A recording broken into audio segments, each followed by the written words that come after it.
Hi, my name is Hillal, and I want to tell you something positive about Disney's Ducktales.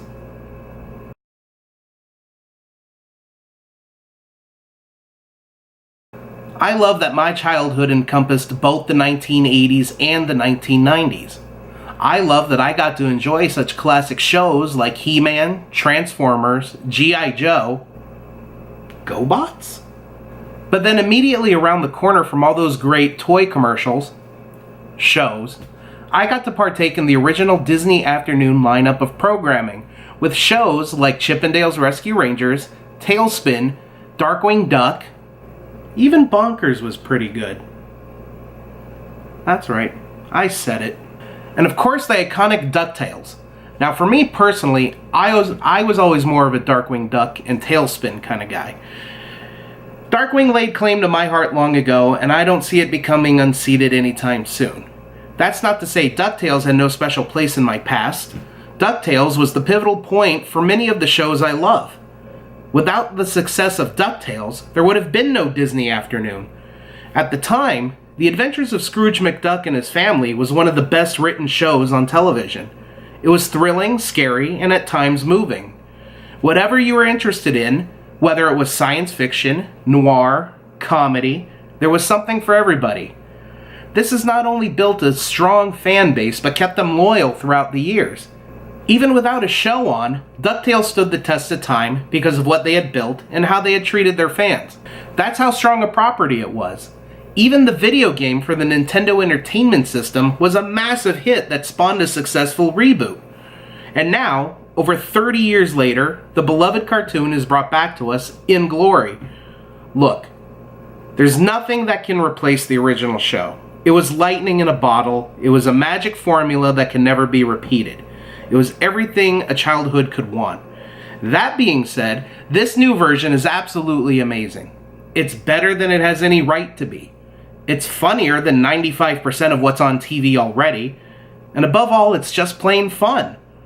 I don't actually look forward to a lot of what's on these days. Even shows I like, I lose interest in after about 5 episodes. But if I know a new DuckTales is on, I make it a point to watch it as soon as humanly possible. It's really that good. It is nigh on impossible to talk about DuckTales without mentioning Alan Young, who was the voice of Scrooge McDuck from 1974 up until his death in 2016. To think of Scrooge is to think of Alan Young, much like how to think of Goofy is to think of Bill Farmer, or to think of Minnie Mouse is to think of Rusty Taylor. The voice is synonymous with the character. How do you find someone and charge them with the insurmountable task of taking lines like "bless me bagpipes" and "curse me kilts" and make it your own? Fortunately for all of us, they found the perfect version to bring this updated version of Scrooge to life in David Tennant, most widely known from his time as Doctor Who and Kilgrave in Jessica Jones. David Tennant, even in his wildest dreams, could never replace Alan Young as Scrooge McDuck. But what is so wonderful about this new series is that while it does exist as a complete rebranding of DuckTales, it pays so much homage to the shows. Yes, shows, more than one. David Tennant finds a way to make his performance as Scrooge completely his own while holding on to the charm and stubbornness Alan Young imbued in his character. This Scrooge is more akin to his comic strip and comic book roots. He's a bit harder, drawing from his years of experience to predict outcomes, and is always on the lookout for more adventure. Whereas the previous version of Scrooge was completely motivated by wealth and acquiring more wealth. This Scrooge appears to be motivated first by excitement, and secondly by money. This gives Scrooge an interesting dynamic. He's like an adrenaline junkie who refuses to admit that he's gotten older and is a little more limited in how he goes about his life. It puts him in many ways in direct conflict with his 3 teenage nephews who have now come to live with him. Huey, Dewey, and Louie have always been the troublemaking triplet nephews of Donald Duck, who has taken them in after the disappearance of their mom, Della. Scrooge, being their great-uncle, takes them off Donald's hands for various reasons. Previous iterations saw Donald join the Navy, and thus unable to watch them. In this telling, Donald, unable to care for the 3 boys financially on his own, turns to his uncle for help. Scrooge, begrudgingly, takes them in, and Donald as well. What I absolutely love about this new version of the triplets is that they each have their own distinct identity. They have separate interests, separate goals, and separate ways of dealing with situations. However, they are still very much a team, and they function far better when they're together than they do when they're apart. Giving the boys this character split, other than just dressing them up in different colored clothing, not only serves the story better, but also helps me in remembering who each of them are. I can say with no hyperbole that I can now distinguish Huey, Dewey, and Louie apart from each other. Through and through, they are brothers to the core, and the voice talents of Danny Pudi, Ben Schwartz, and Bobby Moynihan, I don't know how these fellas did it, but they all even sound like brothers. Not to say that they aren't distinguishable in their roles, but their cadences are alike, their tones are alike, they sound like brothers. Their personalities, their youth, their rambunctiousness, and their determination are the perfect catalyst for Scrooge. Scrooge is determined to prove that he's still vital and important. His nephews are youthful and trying to prove themselves, which only makes Scrooge try to up his game. In many ways, you can see how his nephews are certainly related to him. Scrooge is struggling to not just rediscover his place in the world, but to pass on his lessons to his nephews. This trend in storytelling has really become prevalent in most of the stories coming out of Disney, especially from Pixar.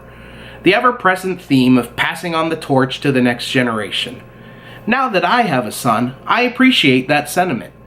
I have so much I want to pass on to him. Knowledge, wit, advice, lessons I've learned the hard way.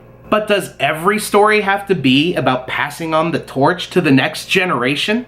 I just became the current generation. Everything has just been passed to me and people my age. Hope, a chance to change policy, entertainment, business. Let me enjoy the warmth of the light before I have to pass on this torch. Like I mentioned before, Ducktales doesn't just pay homage to the namesake series. It recognizes pretty much everything Disney Afternoon has ever aired. We just recently had an episode that not only referenced the gummy bears, another one of my personal favorites, but gummy berry juice played an integral part of the story. They even threw in the sound effect of the gummy berry juice activating after it's been drunk. This show has so much fan service, I feel like I should call Dyson and thank them. Gizmo Duck has already been in 2 full episodes. While this show is still finding its footing as a series, they've given Gizmo Duck 2 episodes. Fenton Crackshell is now Fenton Crackshell Cabrera, played by super popular, for some reason, Lin-Manuel Miranda. This iteration of Fenton is 100% opposite of his former self. Fenton has been upgraded from a literal bean counter to a research intern in Gyro Gearloose's lab. Not only is this Fenton's personal trajectory different from his previous self, he just won't shut up about how much he admires Alexander Ham-Mallard. Not only does this show fan service viewers from the 80s and 90s, it pulls deep from DuckTales lore to give lesser-known ducks the spotlight.